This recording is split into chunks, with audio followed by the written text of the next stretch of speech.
Yeah, there's probably 50 plus animals hanging right at the moment. Bill Jones runs Montana Premium Processing Co-op in Havre that serves roughly 70 cattle producers on the Highline. Their customers sell to small grocery stores, restaurants, and direct to consumer. As you see, they're taking each part apart and getting the actual products. What you see laying on the table there right now is a couple of flat irons. And this is going for a restaurant application, so they're going to hand cut the exact size of steak they want out of that. To have a facility like this, a USDA inspected processing facility where the co-op member owners can bring their animals to be processed so that they can do direct to consumer marketing is super big, especially for the lean years. Their enterprise is one of 39 USDA inspected meat processing plants in the state and is supported by the Farmers Union. One of their customers is Big Sandy area rancher Vance Butler. He loves a back scratch. He invests a lot in raising his cattle locally and doesn't think it's fair for the big packers to put USA labels on foreign beef. He believes that country of origin labeling would set his product apart from the cheaper options. It's nice to be able to get a premium dollar for your animals if they know where it's coming from. Most beef labels in large grocery stores will show their weight, their price, but rarely their origin. The labels from this processing facility are so specific, they show the Montana ranch where the cow came from. Butler and most producers are getting a good return on their beef right now because the prices are high across the market. He's hoping that if the market changes, he'll still have a loyal customer base that will hold up well against cheaper beef that has labels from foreign countries. Prices drop. I'm going to hold my prices, and the people that are buying beef from me aren't going to argue with me. They're going to say, oh, we like your beef and we know when we can get it. Jones says that all the meat they process is raised in Montana. He believes that cool would benefit his producers, but he understands that the label could be complicated for bigger facilities. One box is all American and the other box, let's say, was born in America, fed in Canada, harvested in America. Now you literally have to stop partway through your just average daily production. You have to reconfigure your label, which takes 10, 15, 20 minutes depending on who's doing it. So it's very cumbersome. Do I think we need it? Yeah, I think we need it.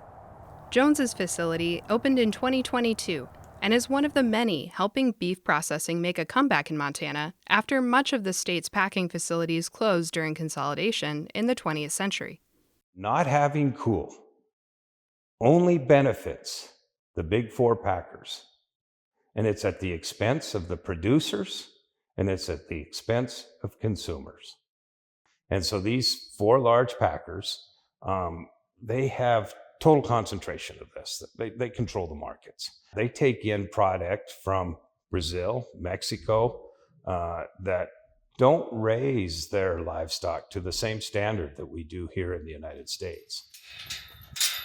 Walter Schweitzer is the president of the Montana Farmers Union and a rancher himself. One out to mama.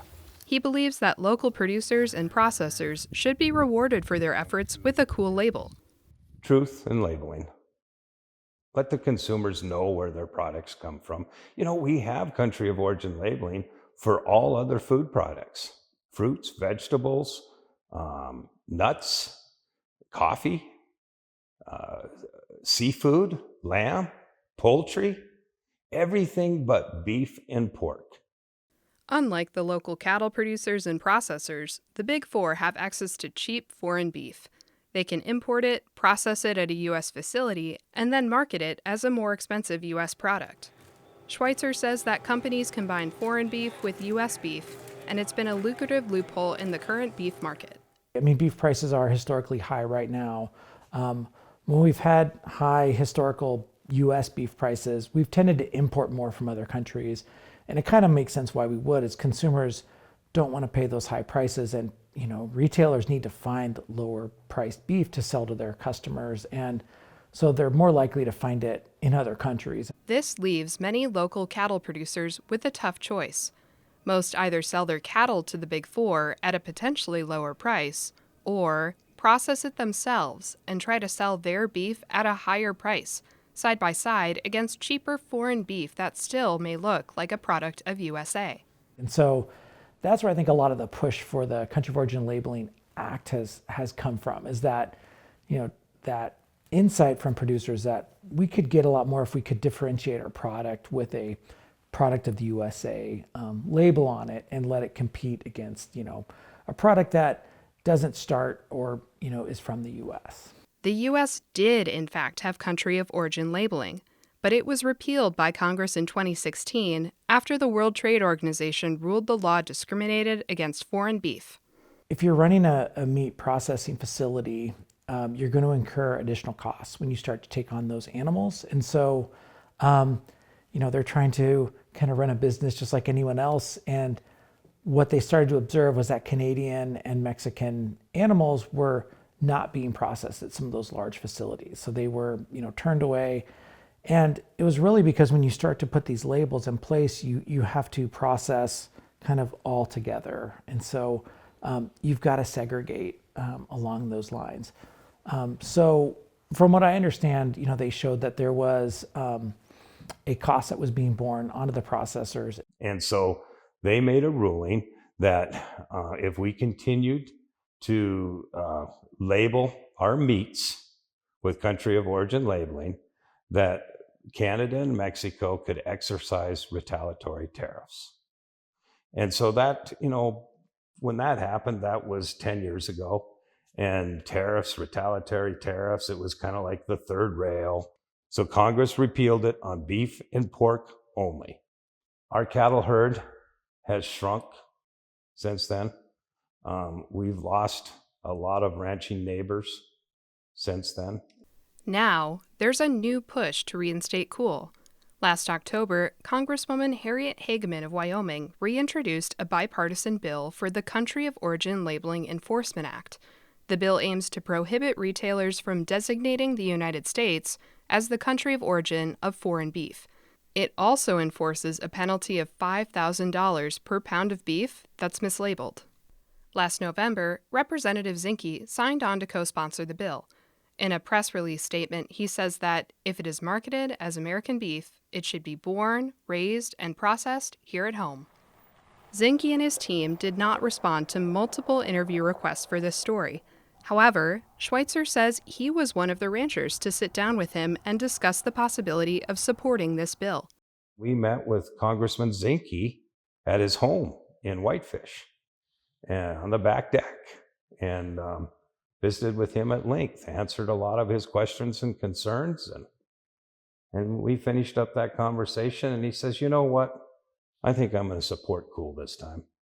Now remember, he was in Congress when they repealed COOL, and he was one of the votes that killed COOL. But his comments to us is that at that time, tariffs were kind of a big deal, but they don't really mean much anymore today. Over in the Senate, Senator John Thune introduced a bill in parallel that aims to put COOL labeling back in place. Proponents of the bill in Congress believe that the changing climate in trades and tariffs mean that COOL could survive a challenge. I think if we revisited the WTO ruling, it wouldn't stand up. And we would find out that it was a flawed argument.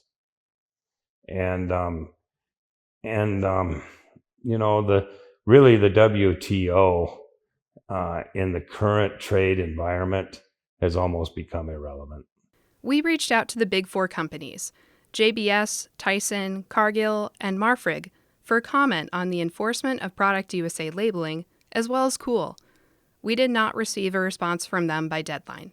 For consumers, the question remains, what effect will COOL have on their wallets? There are a lot of factors that go into price, like supply and demand, but Belasco says it's likely that COOL could impact pricing. Yeah, most of the past economic studies have shown that country of origin labeling would increase the price of beef products. And, the real question is, if consumers are willing to pay for that, label, then they would be willing to pay more for those higher priced products. Schweitzer believes that COOL will benefit consumers in the long run. I think we could rebuild a robust regional processing here in Montana, where we grow our food locally, process and package it locally to be eaten by our neighbors. And I think if you talk to most Montanans, they would like that. Back at the processing facility, Butler makes reservations with Jones for future processing days at the co-op, as their books fill up fast. Like the 13th, would that work? How many? 2. Ultimately, Jones says that cool labeling could help consumers make informed choices about where to spend their hard-earned money.